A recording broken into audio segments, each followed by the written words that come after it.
Tome asiento. Quiero dar la cordial bienvenida a todos los líderes y les felicito por estar aquí y haber apartado este tiempo. ¿Y cuántos comieron locro en el día de hoy? Yo también. A mi casa llegaron 2 porciones, dos personas trayéndome locro. Así que probé 2 clases de locro, pero poco porque digo, no voy a ir a dormir a la iglesia, ¿no es cierto? Así que espero que ustedes no hayan comido mucho y que se duerman, porque tenemos que estar bien despiertos. Y damos gracias a Dios. ¿Alguien se quedó con ganas de comer locro? ¿En serio? Vamos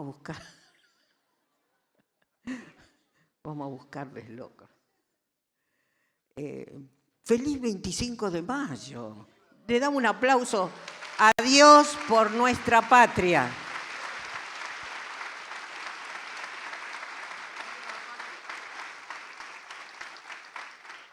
Que viva la patria que tenemos, ¿sí? Y la tenemos que cuidar.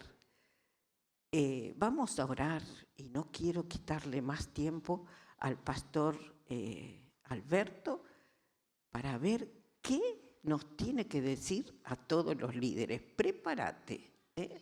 Padre Celestial, gracias por poder compartir estos momentos. Gracias porque tú has traído al pastor Alberto en medio nuestro. Te pedimos que tú lo unjas de lo alto y lo que tú has puesto en su corazón, Señor, que sea para cada uno de nosotros. En el nombre de Jesús. Amén. Amén. Decí conmigo, es para mí, no para el vecino. Bien, entonces vamos. Dale, Alberto.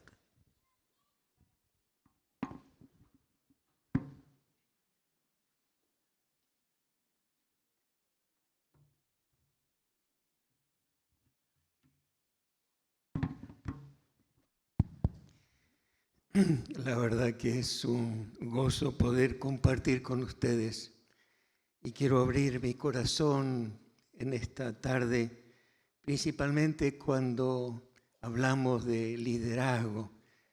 Me refiero al liderazgo pastoral, ministerial, el liderazgo de los grupos, de las células, de los grupos pequeños, el liderazgo en ministerio, en lo que Dios nos ha llamado. Y mientras estaba estudiando mi Biblia, el libro de Malaquías tuvo un impacto enorme en mi vida, porque Malaquías fue escrito principalmente para los líderes, también para todo el pueblo de Israel, pero principalmente para los sacerdotes, los que atendían el templo, los que estaban dedicados a Dios, como están dedicados a Dios todos los líderes.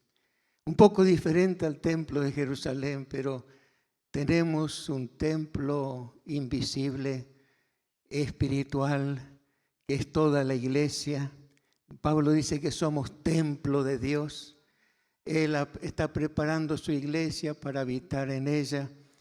Así que cuando leía Malaquías, Dios habló a mi corazón y profundamente, porque necesitaba una renovación en mi espíritu.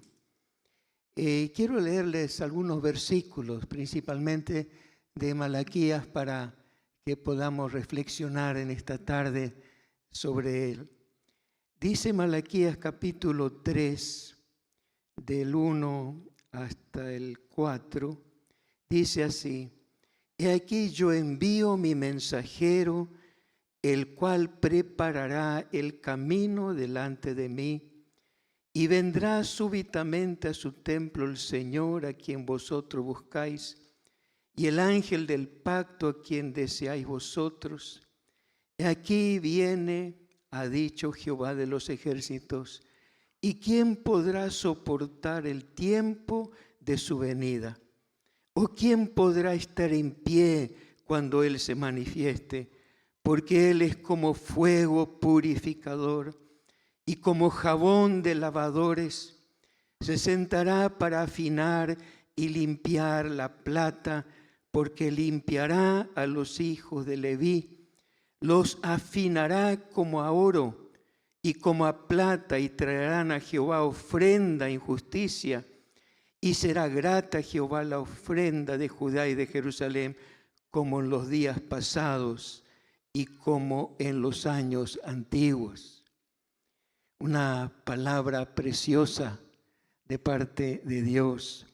Así que hoy quiero reflexionar con ustedes sobre este pasaje, principalmente sobre las implicancias de esta profecía. Todos necesitamos que Dios se manifieste en nuestro ministerio. Y cuántas veces he orado diciendo: Señor, manifiéstate. Cuando enseñe, cuando hable, obra tú a través de mi vida. Y yo pienso que cada líder desea eso. Necesitamos ver a Dios en nuestra propia vida. Y en los miembros de nuestros grupos y de nuestras iglesias deseamos ver a Dios. Necesitamos ver a Dios y contemplar su gloria. Y no podríamos satisfacer esa necesidad sin tener un corazón limpio, porque Jesús dijo: bienaventurados los de limpio corazón, porque ellos verán a Dios. Cuando tenemos el corazón limpio, podemos ver a Dios. Por eso el salmista, cuando se preguntaba quién estará en el lugar santo, responde: el limpio de manos y puro de corazón. Ese va a estar en la presencia de Dios. Y para tener el corazón puro debemos pensar en todo lo que es puro. Recuerdo a un amigo mío que me acompañó en toda América Latina en los viajes, recorriendo distintos países, animándoles con la campaña continental que denominamos hace muchos años en Guatemala: Hay vida en Jesús, para todo el continente latinoamericano. El pastor Osvaldo Simari. Una vez estaba con él en la Asunción y hablábamos sobre la obra. Él estaba allí pastoreando la iglesia de Villamorra en Asunción, y ella tenía algunos problemas también en el liderazgo, que le angustiaban en su corazón. Y él me dice: ¿sabes lo que yo hago cuando estoy preocupado? Cuando me angustio, cuando pienso cosas negativas, yo trato de hacer cada día higiene mental. Quiero hacer una higiene, me dijo. ¿Y cómo es esa higiene? La higiene se encuentra en Filipenses 4:8, que Pablo dice: por lo demás, hermanos, todo lo que es verdadero, todo lo honesto, todo lo justo, todo lo puro, si hay virtud alguna, si hay algo digno de alabanza, en esto pensad. Y esa también fue mi experiencia en momentos difíciles, una noche que no podía dormir debido a la angustia, a la preocupación, y no podía conciliar el sueño. Y me acordé de este pasaje. Entonces empecé a hacer un chequear mi corazón, mi vida. Estoy pensando lo que es verdadero. Y yo dije: sí, bien, un punto a favor. Estoy pensando en todo lo que es honesto, más o menos. En todo lo que es justo, sí, estoy pensando. En todo lo que es puro, pero cuando llegué en todo lo que es amable, ya no era tan amable porque yo estaba preocupado. Mi corazón se estaba contaminando con malos pensamientos. Y cuando empecé a repetir una y otra vez este pasaje, algo ocurrió en mi corazón. Dios comenzó a limpiarme por su palabra. Y por eso, de lo profundo del corazón, David oró: crea en mí, oh Dios, un corazón limpio. y renueva un espíritu recto dentro de mí. Crea en mí, oh Dios. Yo no puedo crear por mí mismo, pero Dios puede hacerlo. Dios nos valora a nosotros como nosotros valoramos el oro. Por eso nos comparó a todos los creyentes, a los metales preciosos, a la iglesia. La comparó con el oro. En la carta de Juan, en el Apocalipsis, Jesucristo pide a Juan que escriba carta a las 7 iglesias de Asia Menor y le dice, escribe a las 7 iglesias, pero cuando ve en su visión Juan 7 candeleros, no entendía qué eran los candeleros o candelabros. Y la interpretación del Señor Jesús para Juan fue: los 7 candelabros de oro que viste son las 7 iglesias. ¿Usted sabía que ustedes son un candelabro de oro? La iglesia es un candelabro de oro para Dios, de tanto valor, tanto nos estima Dios que nos considera, nos compara al oro. Por lo tanto, sin lugar a duda, somos muy valiosos para Dios. Eres valioso para Dios, eres valiosa para Dios. Y tenemos que saber que para Dios, así como nosotros valoramos los metales preciosos, Dios nos valora. Pero a veces Dios quiere que el oro sea purísimo, que no tenga ningún elemento extraño. Y la forma de purificar el oro es a través del crisol. Yo he visto un orfebre, una vez estuve mirando cómo derretía el oro, ponía en una olla con mucho fuego algunos objetos de oro y cómo se fundían. Y notaba que arriba del oro subía toda la escoria, toda la basura que tenía.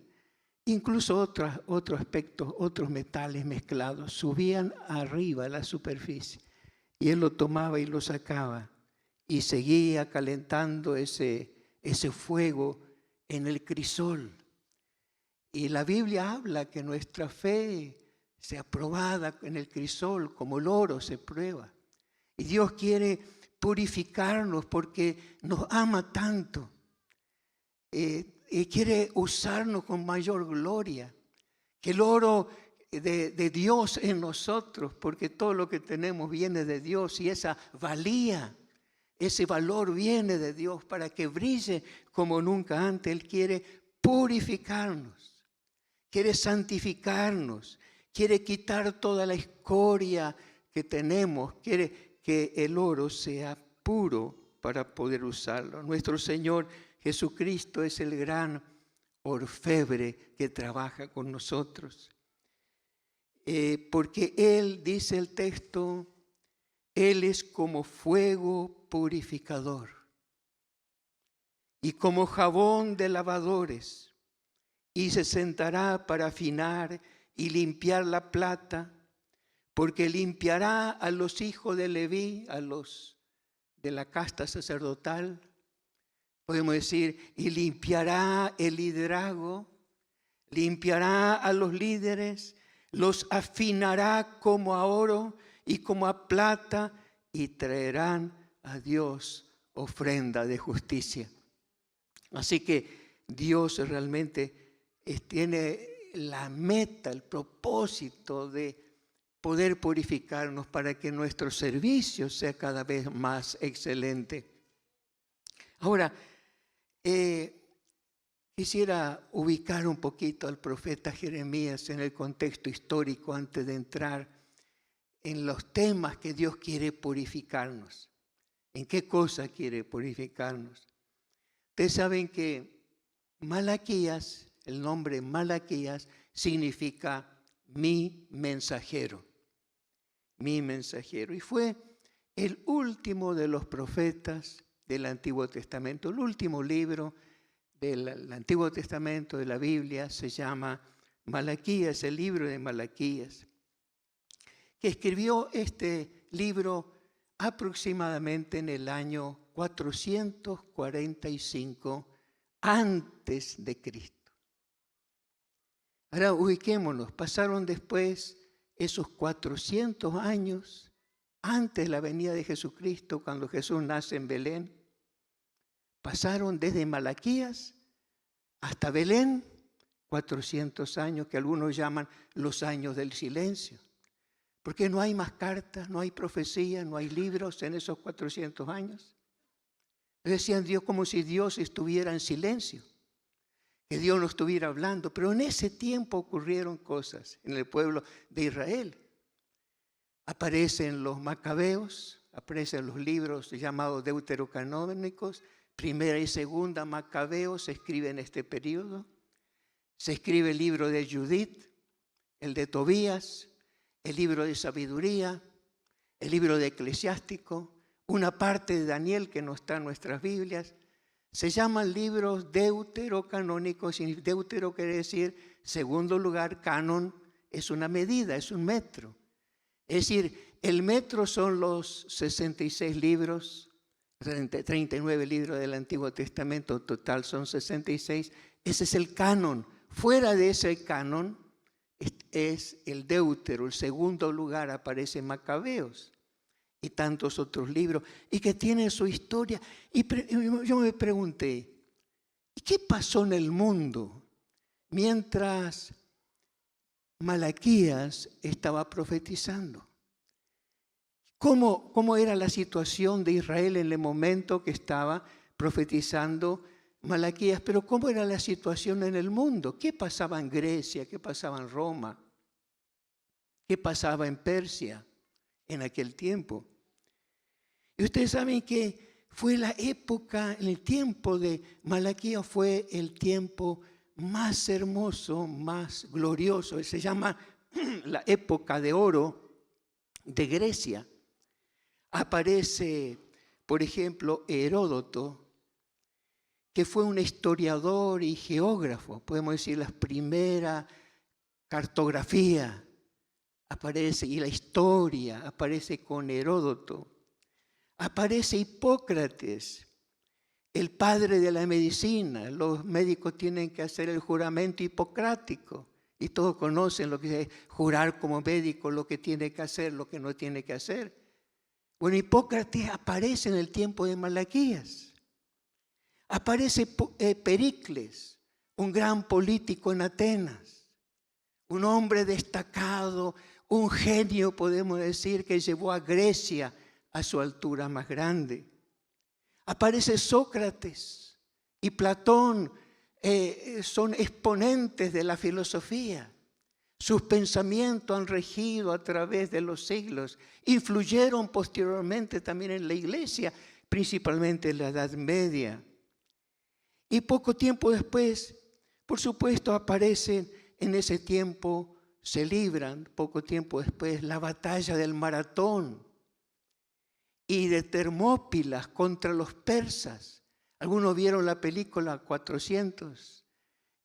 Bueno, precisamente en la época de Malaquías. La lucha allí de Grecia, de Esparta, y para detener el avance del imperio persa. Cómo lucharon ellos. ¿Y qué pasaba en Roma? Ustedes saben que en Roma se estaban escribiendo las llamadas 12 tablas. En ella por primera vez se establece la igualdad de la ley entre plebeyos y patricios. Quiere decir que la ley es la misma para todos, para ricos y para pobres, para los que tienen y los que no tienen, por primera vez en el tiempo de Malaquías. Es sorprendente, fue un tiempo de la historia tan importante. Así que, pero en Israel, ¿qué pasaba en el tiempo de Malaquías? Eso era la historia secular. Fuera de Israel pasaba todas estas cosas. Pero en Israel, ¿qué pasaba? Bueno, ya había pasado el tiempo de Esdras y Nehemías en la reconstrucción de los muros y del templo. Dejaron de construir el templo, aparece el profeta Ageo. Para ustedes es tiempo para edificar sus propias casas. Ustedes trabajan para sí mismos, pero mi casa está vacía, dice Jehová de los ejércitos. Y les mueve a edificar el templo. Ageo. Aparecen otros profetas, Zacarías. Un profeta realmente impactante, como él consuela, fortalece, anima al pueblo de Israel. Pero en el tiempo de Malaquías, como pasa muchas veces con el liderazgo, que hay años de esfuerzo, de trabajo, de gozo, pero hay otros años que son años de decadencia, que la gente empezó a perder el entusiasmo, empezó a abandonar las cosas de Dios. Ya no era lo mismo servir a Dios como los primeros años. El liderazgo comenzaba a debilitarse y se iba contaminando. El oro puro ya no era tan puro. Había cosas, hay partículas, escoria que se pega. Entonces de pronto Dios llama a Malaquías que le dé un mensaje a este pueblo, a este liderazgo que necesitaba esa purificación. Y nos preguntamos, ¿qué es lo que Dios quería purificar? ¿Qué es lo que quería hacer? Porque había dudas acerca de Dios, hacia el propósito de Dios. ¿Está con nosotros Dios o no está con nosotros Dios? Las preguntas, la crisis de la fe, preguntas profundas aparecieron. Entonces, de pronto viene Malaquías diciendo que el mensajero que Dios enviaría vendría para limpiarlos, en primer lugar, de su resentimiento. Nosotros siempre pensamos, bueno, si Dios tiene que limpiarnos, va a ser de algún pecado grave. Pero limpiarnos del resentimiento.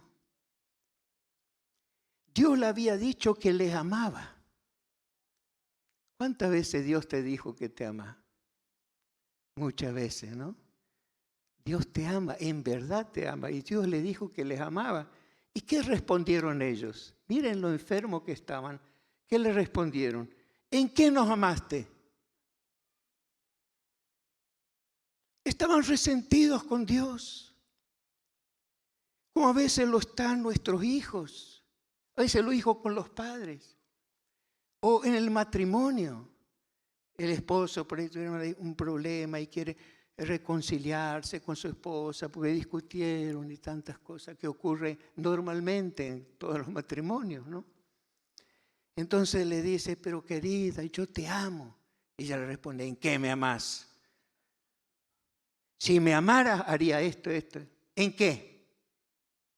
Cuando uno pregunta en qué, eso puede ser la otra parte también. El marido puede decir, ¿en qué me amás? ¿En qué? ¿Cómo en qué me amás? Porque si decimos, quiero que sepas que te quiero, responde, ¿en qué me querés? Yo no veo que me quieras. Estás pensando solamente en vos. Porque si me quisieras, no harías lo que hiciste. Realmente cuando estamos resentidos, también le decimos eso al Señor. Y es un detalle no menor. El texto dice que el Señor y el ángel del pacto se sentará para afinar y limpiar la plata. Y en los evangelios, ¿qué hace Jesús para enseñar? Dice la palabra de Dios, viendo la multitud subió al monte y sentándose, vinieron a él sus discípulos y abriendo la boca les enseñaba. ¿Cómo enseñaba Jesús? Sentado. Ahí viene la palabra también cátedra. Esta es una cátedra. ¿Sabían que esta es una cátedra? En griego la palabra cátedra es silla. Ahí viene catedral. Porque en la catedral el obispo se sentaba para dar cátedra. Enseñaba, la gente estaba de pie, el pastor sentado. Esa era la costumbre en la catedral. Hay que volver a lo mismo. Pero estaba dando cátedra. Y Jesús se sentó para enseñar. ¿Y cómo dice que se sentará para afinar el oro? ¿Y cómo comenzó a afinar el oro? Bienaventurados los pobres de espíritu, porque de ellos es el reino de los cielos. Bienaventurados los que lloran, porque ellos recibirán consolación. Bienaventurados los mansos, porque de ellos es el reino de los cielos. Bienaventurados los que padecen persecución, etc. Bienaventurados, bienaventurados. Es decir, le dio otro enfoque. ¿Estás pensando que eres pobre de espíritu? ¿Estás llorando? ¿Te sientes frustrado? Quiero que sepas que es la mejor bendición para tu vida. Dios está formando tu vida. Él tiene algo grande para ti. Podemos ver cómo Jesús sana el resentimiento. Aún con estas palabras tan profundas que no entendemos, pues dice, gozaos y alegraos si os persiguen y dicen toda cosa mala contra vosotros, mintiendo. Pero Señor, están mintiendo, yo no hice eso. ¿Cómo permite esto? Podemos decir. Y Jesús dice, alégrense, gócense por esta situación. Gócense. En lugar de estar resentido por todo lo que no tienes o crees que te hace falta, transforma esa necesidad en una virtud y en un anticipo de una bendición mayor. Dios tiene preparado una bendición que ni te imaginas. Y a veces estás pensando, no, Dios me abandonó, ¿cómo puede ser que me ame? Si me ama haría esto, si me ama me va a cuidar, si me ama no va a permitir que me enferme, si me ama. No, amado, Dios te quiere llevar a un nivel más grande, más alto en tu vida cristiana. Eso es lo que el apóstol Pablo dijo cuando él estaba orando tanto tiempo que Dios le saque esa espina en la carne. ¡Ay! Y el Señor no le respondía, le pedí 3 veces. Y quítame esta espina. No se sabe hasta el día de hoy cuál era la espina, qué es lo que le dolía, qué enfermedad. Algunos piensan que él tenía problemas en la vista, no veía bien. Porque escribió a los Gálatas, mirad con cuán grandes letras se les escribo. Porque escribía con letras grandes porque no veía ya. Y decía, ¿por qué no me sana, Señor? Yo necesito ver. Y dije, ¿qué le responde el Señor? Bástate mi gracia, porque mi poder se perfecciona en la debilidad. No en tu fuerza, es en tu debilidad. Por eso Pablo dice, ay, si es así, me gozo en angustias, en necesidades. Me gozo. ¿Cómo en angustia te vas a gozar? En necesidades te vas a gozar. Porque cuando soy débil, soy fuerte. Así que, hermano, anímate. Dios hoy te está limpiando. Si hay un pensamiento de tristeza en tu corazón, porque te parece que Dios no ha respondido a tu oración, a veces Dios está queriendo darte algo mucho más grande que ni te imaginas. Y cuando eres débil, entonces eres fuerte por su gracia. Por eso la palabra de Dios nos limpia. Dice usted, ayer recordó Elizabeth ese texto, vosotros estáis limpios por la palabra que os he hablado. El Señor por su palabra nos santifica. Pero ¿qué más? ¿Qué más vino a hacer? Yo estaba reflexionando sobre estas cosas Esto yo lo pensé no para predicar precisamente, yo me prediqué a mí mismo. Empecé a examinarme frente a la palabra y encontré también que Dios vendría para limpiarlo de su mediocridad e irreverencia. Porque a todos nos pasa que después de un tiempo algunas cosas se vuelven una simple rutina. Las rutinas son necesarias y necesitamos de las rutinas para llevar una vida ordenada, productiva. Pero cuando la rutina es solo rutina y hacemos las cosas, entonces hacemos las cosas con desgano. Uy, tengo que ir al grupo, ahora tengo que ir a la célula. Ay, ¿por qué esto? Si yo no tuviera la célula, tantas cosas podía hacer, ¿verdad? ¿Y por qué? Ay, tengo que hacer. Y ya llega a ser un peso. Y uno parece que arrastra los pies, tiene que cumplir. Uy, tengo que cumplir con esto. Eso es lo que produce. Y el desgano principalmente viene sobre las cosas sagradas. Podemos volvernos, cuando viene esa rutina, en mediocres e irreverentes, como pasó con los sacerdotes del templo. Dios le dijo que ellos habían menospreciado a Dios. Ustedes me han menospreciado, dijo Dios. ¿En qué te hemos menospreciado? La pregunta que le hicieron los líderes. Señor, ¿en qué? ¿En qué te hemos menospreciado? Te hemos tenido en poco. Y entonces Dios le responde que no ofrecían lo mejor para Dios. No estaban ofreciendo lo mejor. También nosotros podemos ofrecer a Dios la mediocridad. La mediocridad es cuando no se alcanza el nivel de perfección que se requiere. Según José Ingenieros, que escribió un libro llamado El hombre mediocre. José Ingeniero fue médico, sociólogo argentino, un político. Y él dijo que el hombre mediocre nunca intentará cambiar la realidad.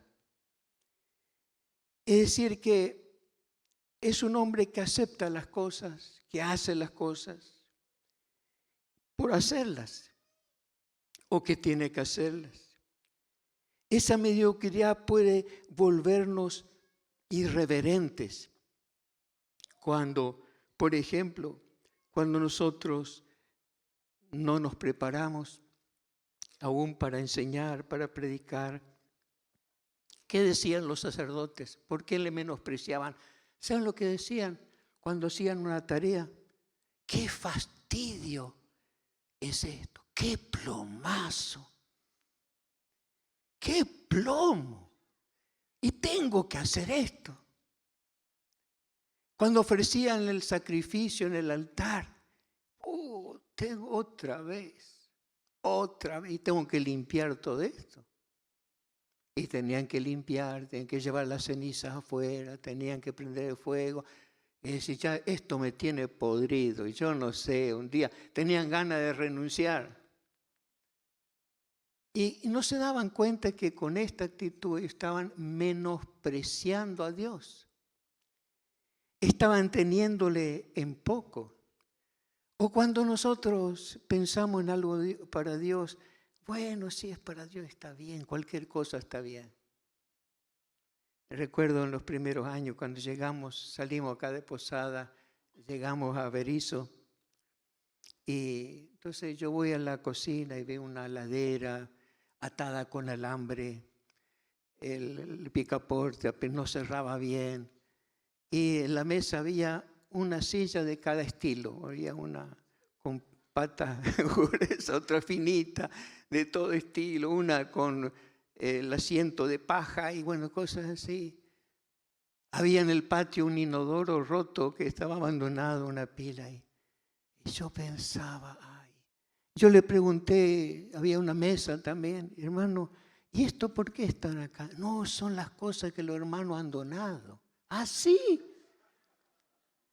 Sí, porque ¿cómo no me hace falta en mi casa? ¿Dónde va a hacer falta? En la iglesia.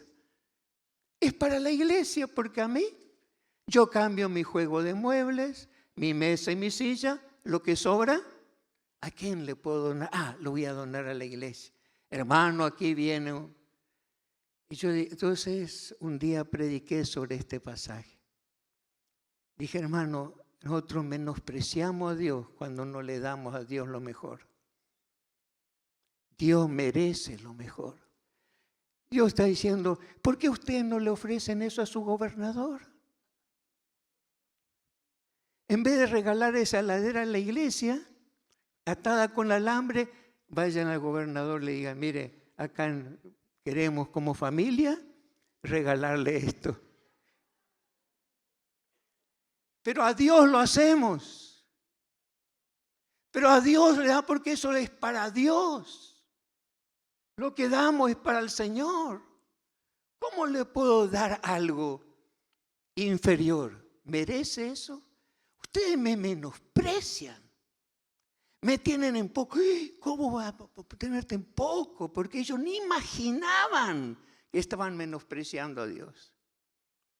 Pero Dios le pone justo en el punto porque quiere lavarlos. Quiere limpiarlos de esa mediocridad. Quiere que tengan un corazón limpio. ¿Y cómo Jesús limpió eso? Fíjense, cuando le preguntaron, porque hay tantos mandamientos en la Biblia, le preguntó un escriba, maestro, ¿cuál es el mandamiento más importante? Ustedes se acuerdan lo que Jesús le respondió. Oye, Israel, amarás al Señor tu Dios con todo tu corazón, con toda tu alma, con todas tus fuerzas. Primer mandamiento, y a tu prójimo. Segundo, y a tu prójimo como a ti mismo. Pero amarás al Señor tu Dios así, con tu corazón, con tu fuerza, con tu alma, con tu mente, tu inteligencia. Entonces no hay mediocridad donde se ama a Dios de esta manera. Señor, porque te amo, te sirvo, como dice la canción. Yo te amo, yo te sirvo porque te amo. Yo te sirvo, Señor, porque te amo. Y te sirvo con todo mi corazón. Se cambia, esa mediocridad desaparece porque buscamos lo mejor para Él. Dios nos purifica, nos purifica. Pero no solamente eso, sino que los quería limpiar de la deslealtad. Dice capítulo 2:10, ¿no tenemos todo un mismo Padre? ¿No nos ha creado un mismo Dios? ¿Por qué pues nos portamos deslealmente el uno contra otro, profanando el pacto de nuestros padres? Nos portamos deslealmente el uno contra el otro. Y más adelante, hablando del matrimonio, dice, ¿no hizo el uno habiendo en él abundancia de espíritu? ¿Y por qué uno? Porque buscaba una descendencia para Dios. Guardaos pues en vuestro espíritu y no seáis desleales para con la mujer de vuestra juventud. ¿Qué es lealtad? ¿Qué es ser leal? Implica cumplir un compromiso frente a las circunstancias cambiantes y adversas.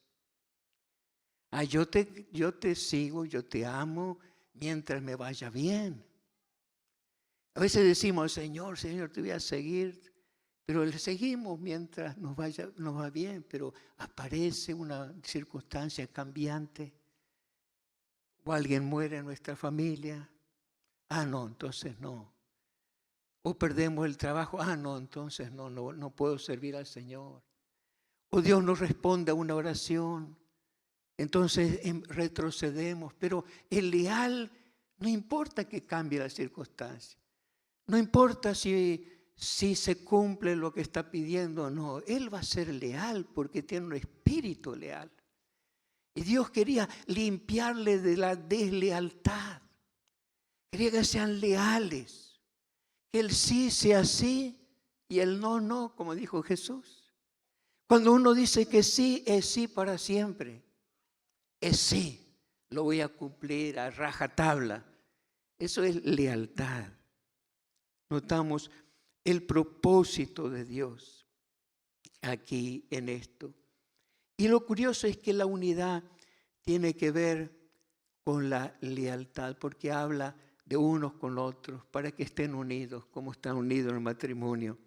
Ser leales en el matrimonio era para traer descendencia a Dios, y ser leales para con los demás hermanos en la iglesia es también traer descendencia a Dios. Cuando uno es leal, hay algo que ocurre en nuestro corazón y en nuestros resultados, el resultado de nuestra tarea en traer descendencia, traer hijos para el reino de Dios, es ganar almas. Así que Dios quería limpiar su deslealtad. Y cuando estaba reflexionando en mi corazón esto, yo oraba en mi corazón, Señor, que nunca te sea desleal. Quiero obedecer tu palabra. Yo sé, te estoy pidiendo muchas cosas, pero si no me das lo que te pido, ahí me tienes, Señor, firme. Yo quiero ser leal. Yo quiero cumplir. Quiero mantenerme firme. Lávame de mi deslealtad. El mensajero de Dios vendría para limpiarlos también de la mezquindad. La mezquindad es la falta de generosidad, la tacañería, pero también la falta de sentimientos nobles. Para ser mezquinos, ellos eran mezquinos con sus diezmos y ofrendas. Y Dios le dijo, ustedes son malditos con maldición, porque toda la nación me ha robado. Ahora está hablando no solamente de la nación, pero está hablando de los sacerdotes, a los pastores del pueblo, a los levitas. Ustedes me están robando. Al liderazgo le está hablando en vuestros diezmos y ofrendas. Pero Jesús llevó esto mucho más profundo. No solamente enseñó a diezmar y a ofrendar, sino Él dijo, cuando, por supuesto, vosotros diezmáis sobre la menta, el comino, esto era necesario hacer, es necesario diezmar, pero no hay que olvidar la justicia, la misericordia y la fe. Fíjense ustedes cómo Jesús siempre añade un poquito más de lo que pedía Israel. Israel está bien, si diezmas, si ofrendas, está bien. Pero Jesús añadió los diezmos y la ofrenda, la justicia. Porque si uno no es justo con su empleado, si tiene un empleado y no le paga, y después va a la iglesia y da los diezmos, pero no está cumpliendo la justicia. Pero hermano, tenías que pagar esa deuda, no la pagaste. Pero yo tengo que cumplir con esto no lo voy a hacer. Pero la justicia, tener misericordia por lo que está pasando, está sufriendo este hermano. No, pero yo ya di los diezmos y yo no tengo responsabilidad. Eso que se ocupe la iglesia para ayudar a los pobres, los necesitados, lo hace la iglesia. Yo no tengo por qué tener misericordia. Eso está diciendo, no funciona así. Entonces tenemos que ser generosos en todo. Que Dios saque esa reticencia, esa mezquindad de nuestros corazones, que nos limpie completamente. El mensajero vendría para limpiarnos, no solamente estas cosas, en quinto lugar, para limpiarnos de la violencia de las palabras. Hay un cartel por ahí, se hizo de moda, ¿verdad? Acá también en Posada, no más violencia. Pero Dios le dijo a los líderes, vuestras palabras contra mí, Dios le dice, vuestras palabras contra mí han sido violentas, dice Jehová. Y dijisteis, ¿en qué hemos hablado contra ti? ¿En qué, Señor, fuimos violentos? Ellos ni se daban cuenta que eran violentos y eran violentos. Hermano, podemos ser creyentes y ni imaginar que somos violentos. Si una persona tan pacífica, tan tranquila, ¿cómo puede acusarle de ser violento? Porque el violento se le vuelan las chapas, se le suelta la cadena, muerde a todo el mundo, grita, patalea, insulta. Pero en este caso no es así. Dios sintió que eran violentos con él. ¿Y qué dijo Dios? Habéis dicho, por demás es servir a Dios. Uy, yo que pensaba que ser violento es levantar la voz y gritar, con insulto, con palabras hirientes, despectivas, con sarcasmo destructivo. Sin embargo, la violencia para nosotros es una cosa, pero la violencia para Dios es otra. La palabra violencia para Dios es hablar contra Dios diciendo está de más servir a Dios. De nada sirve servir a Dios. ¿Y qué recibí yo de servir al Señor?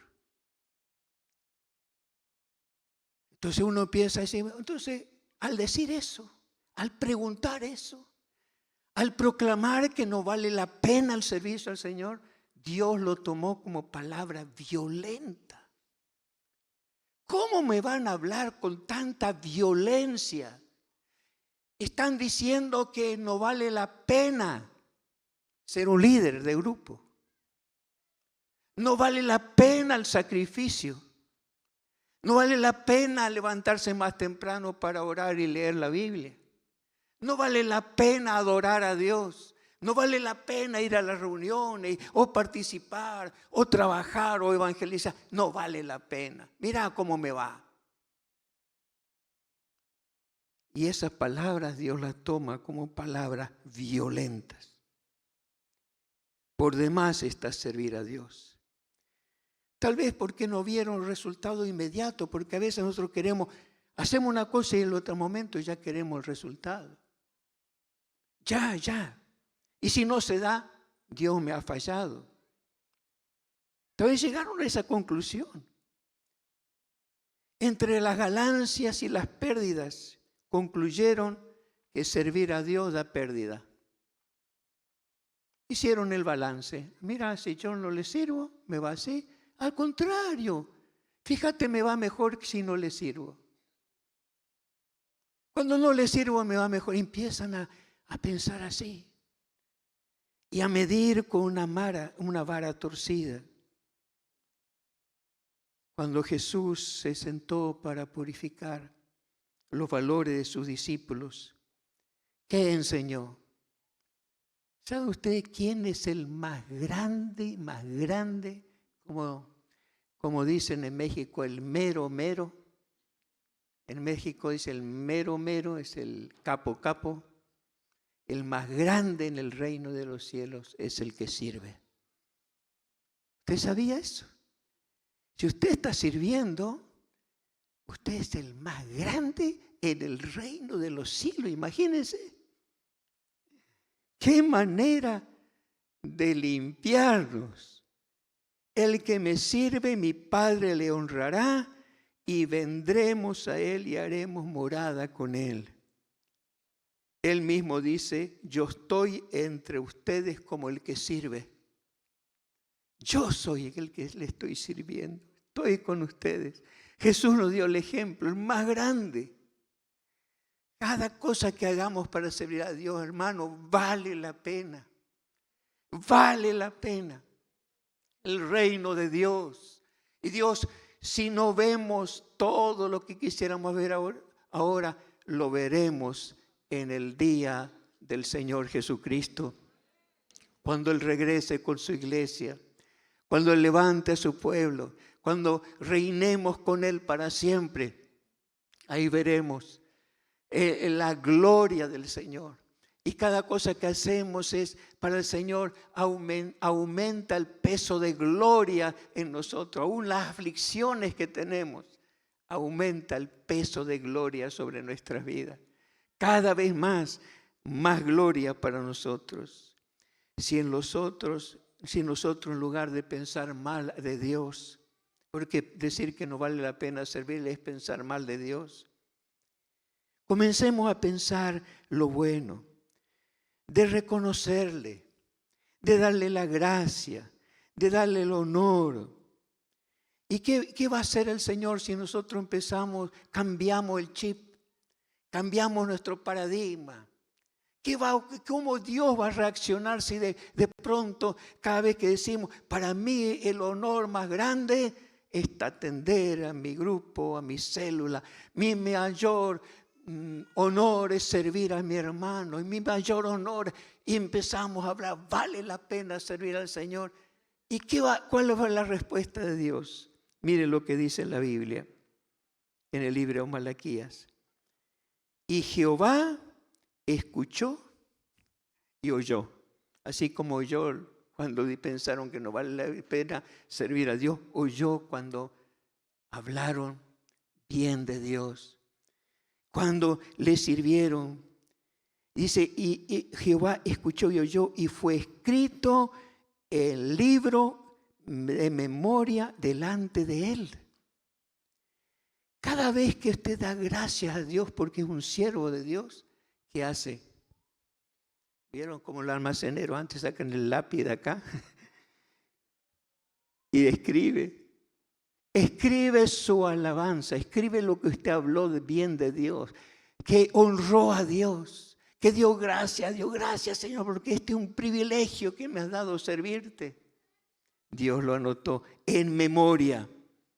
En memoria, Dios lo registra diciendo, Jehová escuchó y oyó, y está escrito. Aquellos que pensaron y hablaron bien de Dios serán un tesoro, dice el Dios, y serán para mí especial tesoro.